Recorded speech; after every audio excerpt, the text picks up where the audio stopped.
සමහර මිනිස්සු කියනවා මේ අර කලින් හිටපු හාමුදුරුවෝ නම් හොඳයි අපි යන්නේ දැන් ඉන්න එක්කන වැඩි හොඳ නෑලු. ඇයි කියලා අහනකොට ඉස්සර නම් අපි ගියපුවාම වෝකින් වරුවකට එන්නේ නැහැ තියෙනේ වසේරම හාමුදුරුවෝ ඇදලා දෙනවා අපිට කණ්ඩ.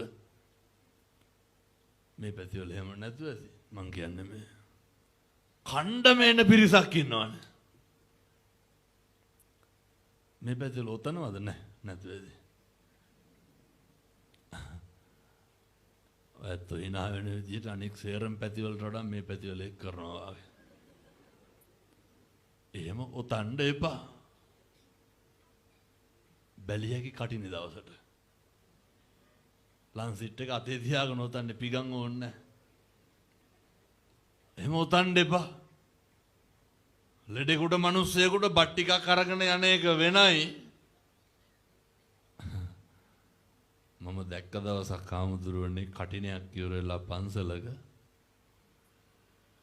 ඔය මසුයි කජුයි තව ඔය වගේ වුණා. කවුරු හරි ඔතලා අරයි යන්න බැරි වෙලා. ඔතලා විත්තියක්වත් නැතුව ඉන්නවා. කණ්ඩ කියනකොට කන්නේත් නැහැ. ඔයත්තන්ට මතක් වෙන්නේ අපේ ගමේ ආවලාවයි කියලා.